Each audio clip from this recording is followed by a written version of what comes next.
I'm sorry, but if you're black, you're not country. I don't care. Like, and I wish I meant that in the nicest way. But, like, babe, I know you were raised in the country, or your grandparents were, I guess, your great granny and grandpas, but they was picking, okay? They wasn't planting. Just keep that in mind. They wasn't making money. They was getting sold for money. You ain't country. Boots and a motherfucking jeans and a cutoff to a frat party. Huh?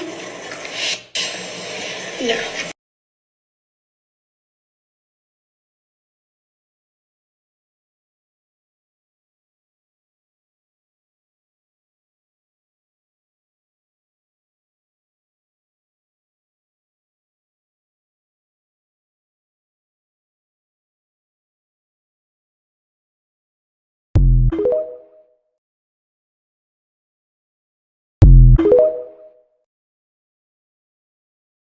Hi, this is just a reminder that Black people created country music. If you don't believe me, here are some of the sources about the history of country music, including one from Harvard. For instance, the banjo is a crucial instrument in country music, and it has its origins in West Africa. It's similar to a lute that was brought over by enslaved Black people during the transatlantic slave trade. What is now called hillbilly music actually has a very rich history in things like African folklore, field songs, spirituals, and the blues. We see a lot of white people trying to gatekeep country music, and yet they are neglecting the fact that the very reason the genre exists in the first place is because of this root that traces all the way back to enslaved Black people, to African music, and to a genre that was born of oppression in the United States. So when people complain about Beyonce not being country music, or when white people were mad about Lil Nas X, just know that, like many things, this hatred is rooted in racism and cultural appropriation, because guess who was actually the founders of this genre? It wasn't white people. They were black men, slaves. They were the first cowboys.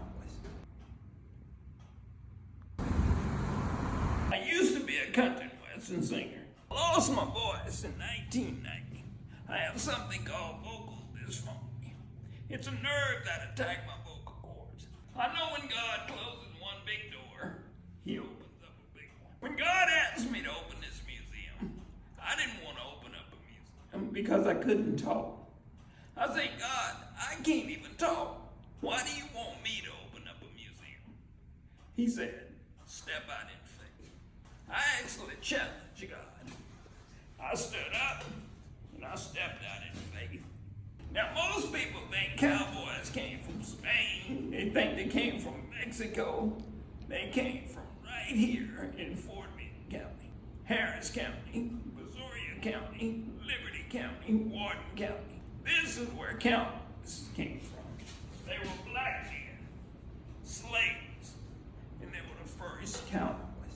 The white man was called a cowhand, a cowman, a cow person, a cow driver, but not a cowboy. Because in Texas, in the 1800s, a black man was a cowboy. And the white man didn't want to be associated with it being the same as a black man, so they said they were cowhands. The earliest American cowboy came from the Houston area. They were black men, slaves, and they were the first cowboys.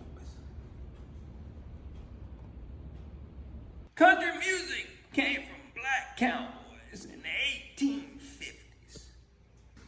Charlie Willis, a singing cowboy. This is him and his wife. He wrote a song called Goodbye Old Paint. Charlie Willis was from Richmond, Texas. Clarence Gonzalez was his grandson. That was my cousin. 1958, when blacks couldn't ride with whites here in Texas, they had to drive all the way to New York, Madison Square Garden. That's Clarence Gonzalez. That's my dad. They went up there together in 1958. I remember that. I was 6 years old. And when he came back, he had a lot of money in his pocket. And I was so scared of that money because I had never seen that much money before. He asked me if I wanted to count it. I couldn't count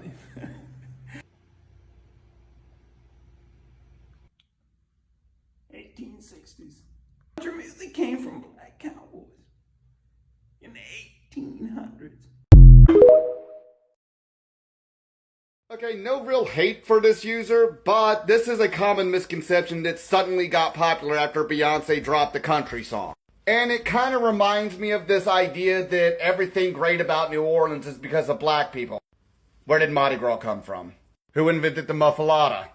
Yeah, New Orleans isn't called a melting pot because one ethnicity did everything to make New Orleans culture, but that's beside the point here. For a completely different reason, black people are not the reason country music exists. Now don't get me wrong, black people definitely deserve credit for 90% of American music because they were robbed of their culture when they were brought here as slaves and had to completely reinvent the wheel in order to create their own music. So yeah, in 90% of situations when we're talking about blues, jazz, R&B, yeah, black people get credit for that. Country is the exception. Country's lineage directly comes from European folk music, particularly from Scotland, Ireland, and Germany. You might as well also go ahead and throw France into the mix as well, given that the Cajuns created Zydeco based on French folk music. But all these Europeans brought over their own traditional folk music when they immigrated to the U.S. Many settled in the Appalachian Trail, creating what we know today as bluegrass. And as I mentioned earlier, the Cajuns would settle in South Louisiana, creating Zydeco. With the invention of radio and recorded sound, country music started to homogenize, and varying different styles from various different backgrounds started to collectivize into what we would today refer to as early country music. However, at the time, it was not referred to as country music, it was referred to as old-timey music, given that it was meant to sound like the folk songs played in the old country. The name country didn't become popularized until record labels noticed that most of the people who listened to this type of music were white people living in rural country communities. Now, the misconception that black people invented country stems from the fact that eventually country artists started mingling with blues artists and experimenting with black music. One of the first people to actually do this was none other than Hank Williams, who learned how to play guitar from an old blues man. And anybody who knows anything about country music today knows that Hank Williams was very integral into bringing that style of music into the mainstream. And even after Hank Williams came and went, it wasn't long before many R&B artists would also experiment with the country genre, such as Ray Charles. So while you can't really say that black people invented country music, what you can say is that black people had a massive influence on its evolution over the years. The trends that were started by Ray Charles and Hank Williams would go on to influence later generations of country artists such as Willie Nelson, Johnny Cash, and of course Hank Williams Jr., the son of the legendary Hank Williams himself. So yeah, absolutely no hate to this user. This is a very common misconception. If I had to tell you why so many black artists are transitioning the country right now, first and foremost, let me stop and pay my absolute homage to Beyonce, right? Shout out to Beyonce. If they play this on Beyonce's internet, and I don't say that, I would be remiss. But I feel like Beyonce just scratched an itch, right? I feel like in what I'll call black music, black artists start a thing and eventually get brushed out of it, right? So the foundations of country music are black women and men. The foundation of rock and roll music specifically are black women and men, right? The foundation of blues and jazz, black women and men. And what happens is people come into it and go, get out, right? And we got pushed from a thing till we got pushed into, and I say we got pushed into ghettos, and we started making music out of that because we're resourceful people, and that's great. But the thing about every time, if you always make a thing and then get pushed out of it, it's like you ever meet a person that changed schools every year. They have a hard time connecting sometimes with people. They know this won't be here long, right? I shouldn't fall too deeply in love with you because you won't be here tomorrow. I feel like from an art standpoint, I feel like we've experienced that. And so this opportunity to go, I remember that, right, is super dope, right? Where you don't have to get pushed out of this. Come on back, right? You're at home and you don't have to explain yourself here. You could just be yourself. all the popular music that we know on planet Earth comes from black music. And the original black music, obviously, comes from Africa. 100. And then the diaspora created things called soca, 100. dancehall, Reggae. dancehall, hip hop, house music, all of these things which are based on African music of our ancestors, right? That was brought here. And so, but then the diaspora music almost in a way returned to Africa. And now I will never say it again. Rock and roll is the white version of rhythm and blues, okay? No, I mean, this is not no prejudice thing, so don't go there, all right? I'm just telling you the real truth. Rock and roll is the offshoot of black rhythm and blues. Like Little Richard says, the music was called R&B, and it had a baby called rock and roll. Teenagers across America were being seduced by the wild and uninhibited sound of rock and roll. For some, this was evidence that black culture was starting to threaten the fabric of white society. So when rock... Hey metalheads, it's Metal and Coffee. So the origin of rock and roll is rooted in black culture.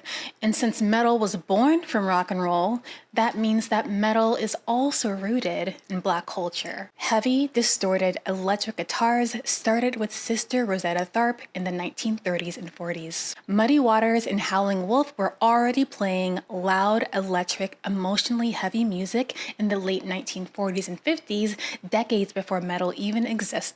And then the sound was mainstreamed, often through white artists like Elvis Presley, while many of its black pioneers were pushed to the sidelines. Fast forward a little bit and you get Jimi Hendrix, distortion, feedback, chaos, volume.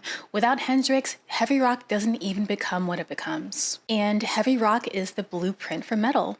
Bands like Black Sabbath took blues structures and made them darker, heavier, and slower. So when people think metal is disconnected from black music, it's not. The DNA is there, in the riffs, in the distortion, in the emotional weight. And as a black woman in metal spaces, that history matters. Did you know we wouldn't have punk, metal, or even rock music if it wasn't for the influence of black people and black culture? Rock and roll is rooted in blues, R&B, and gospel, which are all created by and are prominent in the black community. The blues originated in the Deep South in the 19th century from enslaved people using their culture's sounds and rhythms in new music, and it was resistance. The blues were an act of resistance. A black blues musician named Muddy Waters was not only a key icon in the blues as a genre as a whole, but he was also one of the strongest influences on rock and roll at the time. Because of how strongly R&B influenced rock and roll, the terms were used interchangeably until the late 1950s. Oh wait, how did gospel affect rock and roll? Sister Rosetta fucking Tharpe. Sister Rosetta Tharpe was an American singer, songwriter, and self-taught guitarist who originally gained popularity in the 1930s and 1940s due to her gospel music, but she was also one of the first people to add distortion to her electric guitar, leading to the birth of electric blues, which led to the birth of metal. Sister Rosetta Tharpe is also often dubbed as the original soul sister and the godmother of rock and roll. That is how influential she was. And then we get to Little Richard. His songs in the mid-50s were the defining moments of the birth of rock and roll. He influenced legends like the Rolling Stones and the Beatles. Now let's focus solely on metal. I strongly encourage you to go find a recording of a metal song that is played on alternate instruments and does not have any distortion or vocals, and tell me that is not jazz. Babe, that's jazz. And now we can talk about punk. Not only would punk not exist if it wasn't for black culture pioneering rock and roll in general, it would never exist without that. There's also the fact that we wouldn't have certain subgenres of punk if it weren't for black people, such as Afro-punk. And hardcore. Hardcore was pioneered by black people. It was pioneered by Black Flag and Minor Threat. We have X-Ray Spex, a band formed in London in 1976 with a front woman who is Somalian. And then of course we can't forget Pure Hell, Death, and Bad Brains, one of my favorite ever punk bands. Guess what else black people and punks pioneered? Ska! So it's the 70s in London, and at the same venues, punk artists and reggae artists are playing. Well, how did they even end up in the same room? Because punks and reggae artists were considered unfavorables at the time and the place, because punks are very loud and against the government, and I'll let you take a wild fucking guess why people had a problem with the reggae artists. But they often ended up playing the same venues, and eventually they were like, your music's like pretty cool, my music's like pretty cool, let's... Yeah? And then we got ska music. Do you like Santeria by Sublime? Do you like all the other fucking songs from Sublime? You wouldn't have that if it wasn't for black people. You could absolutely make an argument that all modern music is influenced by black culture, but this is just what I wanted to highlight today. And I'd just like to leave you off with one message. If you speak, act, or vote against the people who pioneered the culture that you indulge in, you do not deserve to take a place in that community. Mwah! Toodle! You have chosen. Well, I'll piggyback off what John's saying. John's saying you didn't retreat into a whiter genre. In fact, you arguably went deeper into black music. Deeper into blackness. Yeah. So was that conscious? Was that a little twist on the typical move that white rappers make, which is to retreat back into traditionally white sounds? It certainly made what I already wanted to do even more appealing. Mm-hmm. Absolutely. Because you like pushing that boundary, that line? I think I love black music. I love the sound of black music. Who among us? Yeah, I love the sound of black music. See, the problem that I don't have a problem with what Jack Harlow said, but what's problematic about what he said is that it opens the door. It opens the door for a larger conversation that I want to have, but people in the dominant society don't want to have. See, when you acknowledge what he did wrong and why it's problematic to people who are part of the dominant society, right? It's problem. When I say dominant society, it's what I'm talking about.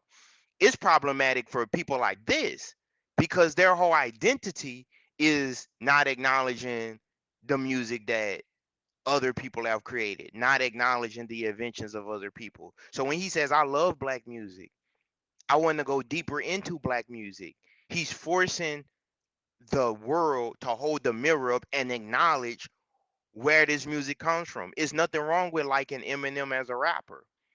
But then we're going to get in conversations where people are going to argue Eminem is the best rapper of all time.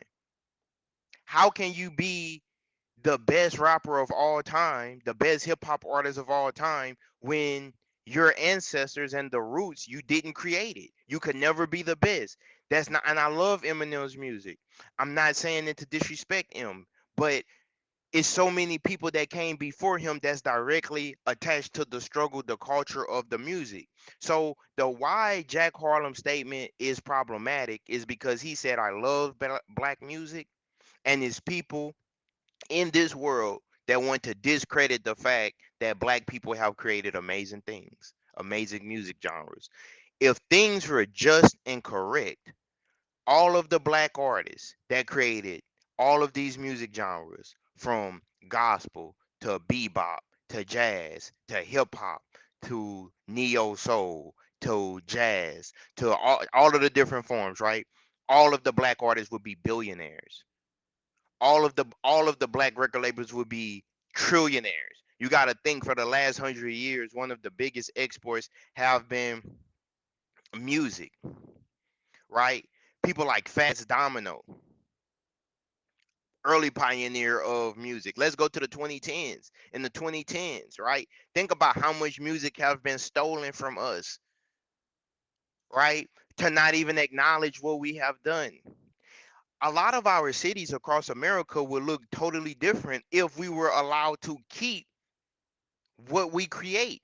But we're in this cycle where we create amazing things and other people take credit for what we have created. So in the music industry, you have two types of publishings.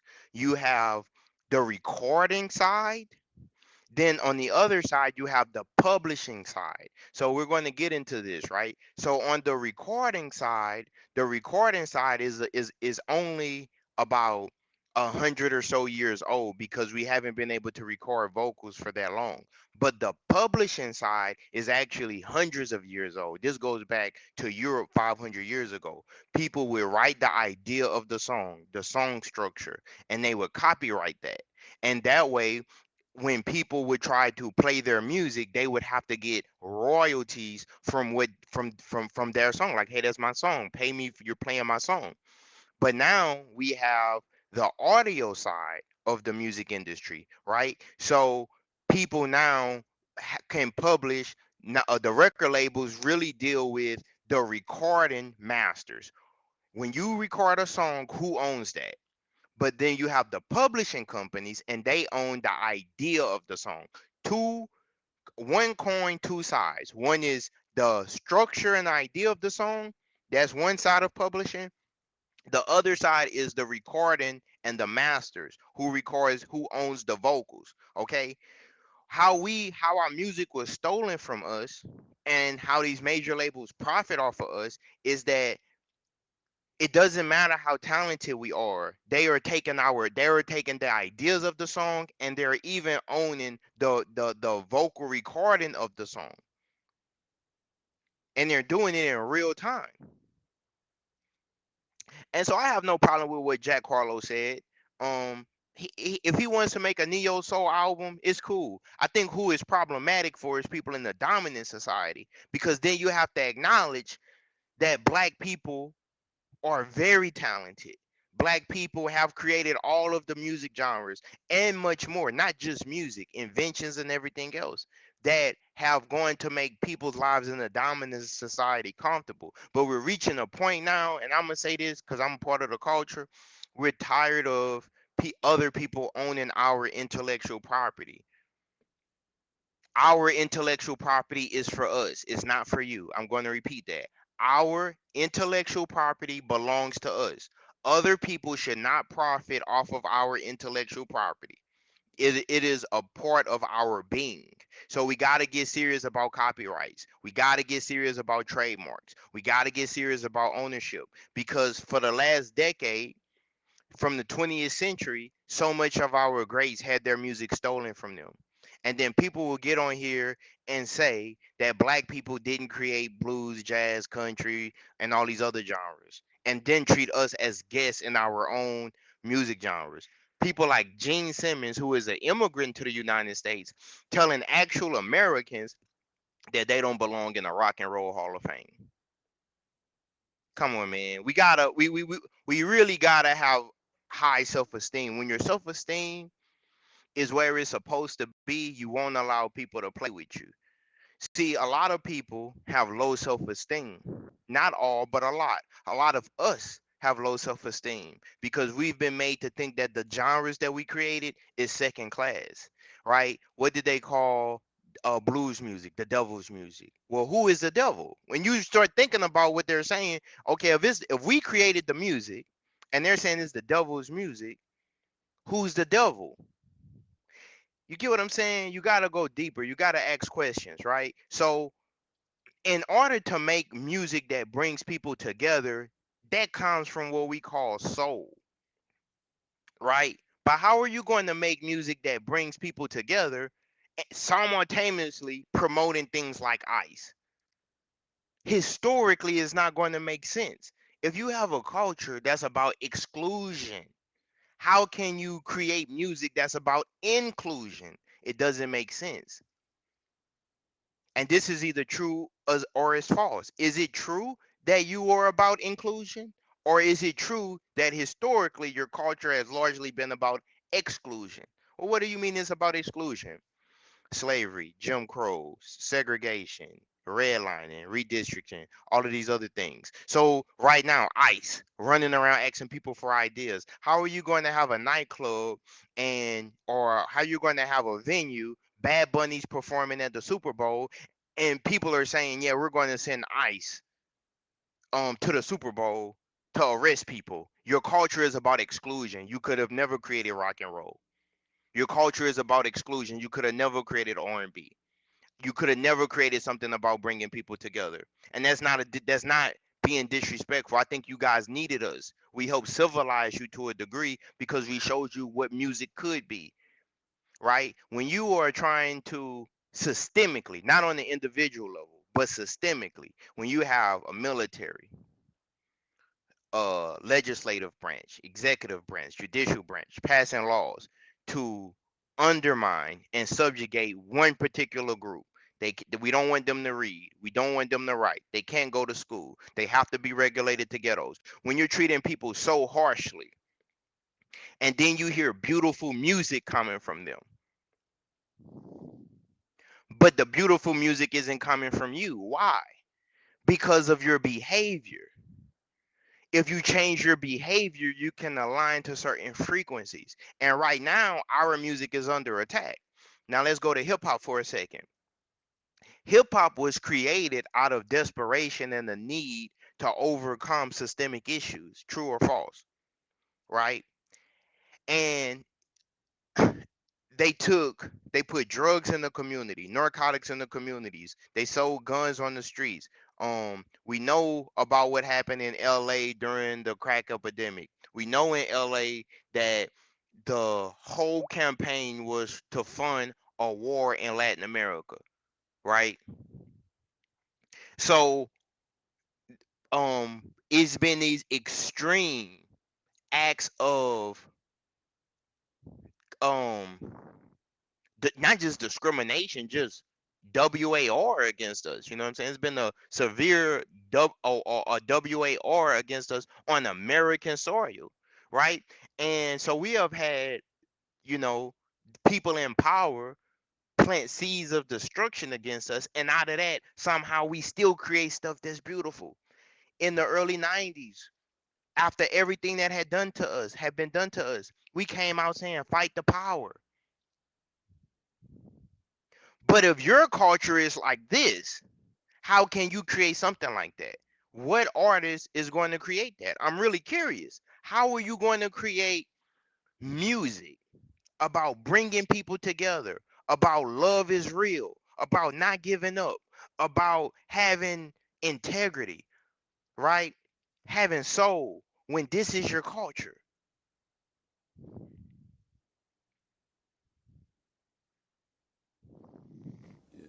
But that was your introduction. So you saw like the film clips of old blues artists like Lead Belly, who are still alive.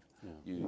You got visitors that came repeatedly, like Sonny Terry, Brownie McGhee. Is that how you found? Yeah, I think Sonny Terry and Brownie McGhee was the first blues people I saw when I was really young on TV. Big Bull Brunsey was another one. And what did you think when you saw him? Well, I thought it was different. So it's different. Hold on. Let me let me respond to one of these comments. So Joe Ward says, and I guarantee you guys, if you go to his page, I bet he has about 1 subscriber. It's always the people who have 1 subscriber talking the most reckless on the internet. I've noticed a pattern, and because I study patterns, and you may have experienced this too. When someone comes to your page trying to troll you, just know they're nobody. When someone comes to your page and hate on you, just know they have like 1 subscriber on their page. They have no one is even willing to listen to them talk or whatever they have to say. So Joe says, all I hear is woe is me, or really he says all I hear is woo is me. He meant woe is me, right? But here's the thing, guys. The people that you consider the greatest acknowledge how great we are. Music and different. The Rolling Stones is named after us. We not named after the Rolling Stones. There's different kind of entertainment than the kind of pop singing. And it's a Muddy Waters, the best of Muddy Waters, and Rockin' at the Hops by Chuck Berry. And this stuff, American music has flooded the world because it actually comes from Africa, from...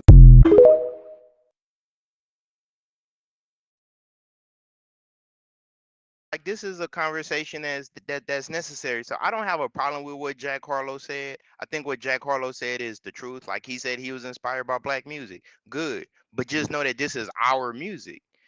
And we're going to continue to profit off of that. If we would have owned the publishing, the masters of the greatest music that we've ever made from after slavery. Let's just deal with after slavery, right? From 1870 to 2026. That would have totally erased all of what they did to us during slavery for the most part, because we would have profited off of our inventions. Our problem is we haven't found a way to keep the supremacists out of our mix. And I'm one of the ones that's willing to say that. I'm not saying that as a means to preach hate. No, because I don't believe all of them are supremacists. But I believe that the people who are have more power than the ones in their society that are not. I'm going to repeat that. I don't think all of them are like that. I think that the ones who are the most powerful are like that.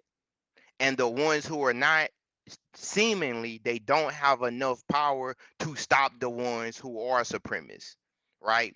And we can see this from the way that they create neighborhoods and ghettos. We can see this by the way that they can take a perfectly good community, thriving communities that we had in the 50s, the 60s, the 70s, the 80s, and turn them into this, right? And so we could create these beautiful genres because it's something in us that's beautiful. No matter that, a lot of the way that we act and the things that we see has been imposed on us. It's really not. It's like you have nature and then you have nurture versus nature. Your nature is who you are at the core. The nurture is what can be impacted by the environment, how the environment affects you. Our environment has not been the healthiest. So even with that, we still created beautiful music. Even with in the depths of Jim Crow, we created Muddy Waters. We created Sister Rosetta Tharpe. We created Fats Domino. In the grips of segregation, in the grips of having the whole world telling us you're on your own, nobody's coming to help you, we created beautiful music. We gave our children something to aspire to. You guys got the whole world, and what are you doing? So how could you create that? You can't, because it's what we have you don't have, in my opinion. But you can imitate it, but you don't have it in you, right? And it's in us. It's not on us. It's in us. 100 years from now, I could predict it's still gonna be in us. They can't take it away from us, right? And it's like Bob Marley has a song, and he says, "We refuse to be what you want us to be." Okay, so let's get back to some of the music history for a second.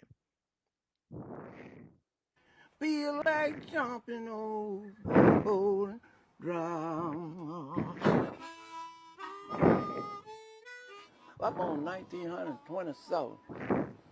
Yeah, that's been a long time.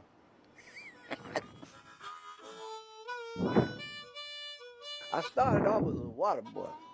Water boy, bring your water around. Don't like your job, set your bucket down. All that old stuff. Some of them hollering and singing the blues out there. I said, Lord, sometimes it gets hot. You got to wake good then. Hot summer day. Would that be June, July? You listen to the sound of black singing in any particular historical moment, right? You get a greater sense of what's happening in terms of black life. And a lot of that obviously is rooted in language, right? In the use of words and the use of sound. You got a good cotton crop, but it's just like shooting dice. Now you gonna work the whole year round, buddy, yet the cotton won't be no price. Further on down the road. So that music, as the generations progress, actually turned into some of the modern music that we have. Now, a lot of people, or I'm not going to say a lot of people are slow, but a lot of people, you got to spell it out for them. That's no different than listening to Rod Wave or listening to NBA Youngboy are listening to Young Dirk. The same music that they are the grandchildren of these people. They are the great grandchildren of these people. That's why I'm saying, in my opinion, Jack Harlow or Eminem, they can be guests in the culture. They could come sit at the table, but they could never be the greatest because it's a long line of this. And the reason that I say this is because these people are the ancestors that we get a NBA Youngboy, that we get a Rod Wave, that we get a Lil Durk, or that we get a Kanye West, or that we get a Jay-Z, or we get a J. Cole or a Kendrick Lamar. Okay, so I can never say that somebody that didn't come from where I came from, that didn't experience the same trauma that I experienced, who grandparents wasn't in those fields picking cotton, who mother or father wasn't the first generation to go to college, who grandfathers and great grandfathers fought in the Civil War, the First World War, the Second World War, the Korean War, the Vietnam War, and came back home and was discriminated against. I could never say that they the greatest because they haven't experienced enough adversity of what someone else had to experience in order to reach that level. And I think it's a beautiful thing that Jack Harlow said what he said, and I respect him for saying it. I love that he said it. I'm gonna play what he said for a second. White rappers are afforded more freedom to change their genre. True or false? I might have to think about that. I'd like to hear your answer to Joe's question, but also then talk about what I feel is like the radical twist of what you have chosen. Well, I'll piggyback off what John's saying. John's saying you didn't retreat into a whiter genre. In fact, you arguably went deeper into I got blacker. Black music. Yeah. Deeper into blackness. Yeah. So was that conscious? Was that a little twist on the typical move that white rappers make, which is to retreat back into traditionally white sounds? It certainly made what I already wanted to do even more appealing. Mm-hmm. Absolutely. Because you like pushing that boundary, that line? I think I love black music. I love the sound of black Who music. among us? Yeah. So hold on, let me pause it. So you see the uncomfortable laughter just now? He said something. You gotta peep body language, right? If you got game, you could peep. If you have game, you could peep body language. That was a nervous laughter. Jack Harlow said something that was off code in their society. He gave props to black people. You're never supposed to do that in supremacist culture. You're never supposed to acknowledge the greatness of black people, unfortunately, right? You're supposed to act as though that you invented this, not that you copied it. You're supposed to act as though you're the master, not that you're the student. But all of them are really students, right? In the midst of us having limited freedoms, they were still students. And what I give them credit for, and we should learn to be more like them in this regard, is this is our problem, in my opinion, and I could be wrong. But what I see as our problem is we often are in a situation where we're always creating, and we create so much stuff. We're so creative, we put certain stuff to the back burner. Guys, these people study us. I need you to hear me. These people study us. They have entire college courses, the London Museum in London, the British Museum in London, the Berlin Museum, right? They study us. They study what we did 2,000 years ago. They study what we did 100 years ago. We don't spend enough time because we're constantly focusing on survival. We don't study us the same way. I play the guitar, okay? I play the acoustic guitar, right? One day I'm on the internet and I'm looking up music on the guitar. A little side story, but stay with me. So I'm looking up, I wanted to learn how to play a Bob Marley song, Three Little Birds. And, very simple chorus. A, D, A, D, E. Very simple song. Okay. I seen literally 20, 30, 40 videos of people in a dominant society showing other people how to play Bob Marley song. I had to search through it to find a Jamaican teaching how to play Bob Marley songs. This is what I'm saying. We create so much stuff. We move on to the next creation, right? Whereas they're studying what Bob Marley was doing in 1978. Today, in 2026, they're studying what Marley was doing in the 70s. In 2026, they're studying what Muddy Waters was doing in the 40s and the 50s and 60s. See, this is where we got the game messed up. We got to go back to our roots. We got to become students of the game. So I'm not angry at them. I got to tip my hat to that. What they doing is player. What they doing is why they are in positions of power, because we learn to disrespect our legends. We say, oh, with our legends, this is how we do our legends. Our hip hop legends, we say they too old. We throw them away.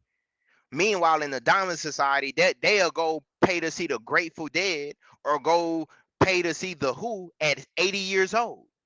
So they study us. We don't study us.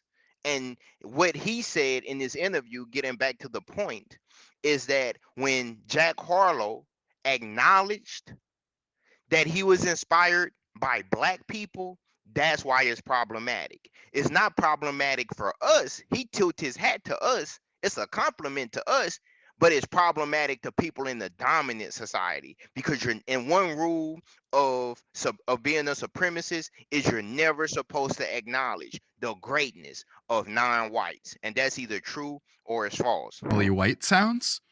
It certainly made what I already wanted to do even more appealing. Absolutely. Because you like pushing that boundary? We're aware of the politics of today, that safer landing spot that a lot of my white contemporaries have found. And of course, it appealed to me to do something that I felt like at a time when to take the route that not only might not be expected, but is also the one I genuinely want to take. So all the stars aligned in that way for me, to be honest. I'm not going to pretend like what you're talking about, I was like, I guess you're right. I knew that there were multiple things appealing about this route, but I also came to the decision, I'm proud to say, off of what feels good in my ear. He said, they asked him, I'm going to have to play the clip again. They asked him about why did he choose to basically make black music instead of white music. He said, because I love black people's music. The guy he did a nervous laugh, because what Jack Harlow said is problematic for people in the dominant society. You're never supposed to acknowledge the greatness of people that we are subjugating, that we're taken from. You're supposed to act like you invented this. White rappers are afforded more freedom to change their genre. True or false? I might have to think about that. I'd like to hear your answer to Joe's question, but also then talk about what I feel is like the radical twist of what you have chosen. Well, I'll piggyback off what John's saying. John's saying you didn't retreat into a whiter genre. In fact, you arguably went deeper into black music. Deeper into blackness. So was that conscious? Was that a little twist on the typical move that white rappers make, which is to retreat back into traditionally white sounds? It certainly made what I already wanted to do even more appealing. Listen closely. Absolutely. Because you like pushing that boundary, that line? I think I love black music. I love the sound of black music. Who among us? Yeah, I love the sound of black music. That was a nervous laughter, and guys. Of course, I'm hyper that aware was a of nervous laughter, because when he said that he loved black music, that safer landing spot that a lot of my white contemporaries have found. So the name of the game is this. This has been a play for the last 100 years, really. We could go 100 years ago, because in 1920s the same stuff going on. People in the dominant society come see what the people with the underclass, because we're considered the underclass. Come see what we're doing. Take what we're doing, bring it back to your audience. Either act like you invented it, or completely not even acknowledge who you got it from. The Beatles, The Who, all of the so-called classic rock greats. Who did they get their sauce from? Who did all of these British bands get inspired by. They got inspired by the Black Americans. This is either true or it's false. If I'm wrong, please correct me. Right? If I'm wrong, please correct me. But I know that I'm correct. And I come correct. And I stand in truth. Because I don't ever want to say anything that's going to be false. But that was your introduction. So you saw like the film clips of old blues artists like Lead Belly who are still alive. Yeah. You got visitors that came repeatedly like Sonny Terry, Brownie McGhee. Is that how you found? Yeah, I think Sonny Terry and Brownie McGhee was the first blues people I saw when I was really young on TV. Big Bull Brunsey was another one. And what did you think when you saw him? Well, I thought it was different, So it's different kind of music and different approach, different feeling of entertainment. Mm-hmm. It's a different kind of entertainment than the kind of pop singing. And it's a Muddy Waters, the best of Muddy Waters, and Rockin' at the Hops by Chuck Berry. And this stuff, American music has flooded the world because it actually comes from Africa, from... It's like, I'm going to be honest, man. Seeing people like Jimi Hendrix, seeing people like Ernie Isley, so many others, the Ohio Players, all of the soul bands. See, rock split due to segregation. So because of segregation, what ended up happening, you couldn't label this group with that group. So if you were a black group or a group classified as black, you went under the R&B and soul charts, funk charts. If you were in a dominant society, they labeled you as rock, right? They labeled you as country, right? So they compartmentalized the different genres, even though originally all of the genres was coming from the same source, right? They later branched off into different trees, right? And there's so much that we innovated in this culture. Our polyrhythms, stressing which beat you're going to stress. Are you going to stress the 1 and the 3? And that gives the songs like a marching vibe, right? Or you going to stress the 2 and the 4? That gives it like a groove or R&B vibe. Or you're just going to stress the 1, right? And then that gives it a funk vibe, right? Or you're going to do ghost notes, right? Where you're tricking them to a degree, like which beat is going to come next, right? Give it that lucid feel. Or you're going to stress the down beats, and then that gives you like the reggae vibe. So the way that we changed the rhythm, it changed the way that the music was made. And I believe that we were able to do a lot of this because a music theory book and music theory, and if you guys ever was in band, I was in band. If you were ever in band, music theory is really based on European ideology. If you get to the core of it, is trying to make other people say that your sound is the best. That's the core of music theory. There's different music theories, by the way. How they teach music theory in India or the Far East is not the same music theory that's taught in the West. A lot of people don't know this, right? So we are the music theory. They study us. You don't need a book necessarily. I'm not saying don't learn music, don't learn scales, don't learn these things. Though all of those things are important. We invented that. But what I'm saying is it's something extra. For example, a person could learn how to play a Bob Marley song, but it's not going to make you Bob Marley. You get what I'm saying? You could learn how to drum like Carlton Barrett of the Wailers, but you're not going to play the 1-drop pattern. You get what I'm saying? It's levels to this. You could learn how to dance. You're not going to be James Brown. You're not going to be Chris Brown. It's something extra there. You get what I'm saying? And that's what people have to understand. They copy us, but it's something extra there, right? And it's a beautiful thing, man. We're living in a world right now where the vibrations are changing. The vibrations are changing, and I think that it's important for people to understand that we just not going for it anymore, man. Give credit where credit is due. Acknowledge what we created. You know, if you want to be an ally to us, don't try to profit our ideas as your own. Have respect for our culture. You know, don't try to make us seem like we're guests in genres that we created. You know, don't try to make us guess. Like they always trying to make us guess. You're a guest. We're not guests. We're the main attraction. And don't try to just relegate us to hip hop. We are in so many different genres, not just rap, not just hip hop. You know, and if you're a parent, teacher, let your kid hop on some instruments. Buy your kid a drum set. Buy your kid a piano. Get them off the tablet. Go get them some good. Go get them. Go buy a. You could go get a guitar for $200, right?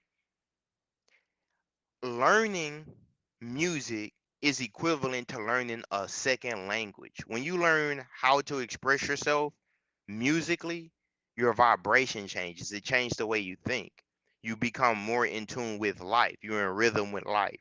You're not fighting the beat. You're not fighting the harmony. You learn how to move in cohesion, right? And I believe that as Black people, we got to understand that these people study us. We don't understand that we're being studied. And what we do with a lot of our greats, we throw our greats away. We're so competitive. We allow our greatest, the people that paved the way, and that's on us. That's not on them. That's on us. We gotta honor the greatest among us. We gotta say, you know what? The ancestors that led the way and the greats among us, we gotta learn to honor them. We gotta hold them to such a pedestal, not because they're perfect, but because they led the way for us. Now, while we're not studying Muddy Waters, they are studying Muddy Waters. While you're not studying the artists that came before you, you might say a rapper is too old to rap. We'll say Nas is old. Nas is one of the greatest artists of all time, right? And he's directly connected to this. To this, his dad is Olu Dara, who is also a musician. This is what I'm saying. We come from a long line of this, right? And so while we're not studying us, they are studying us. And that's why they have been so successful against us, is because you don't know who you are.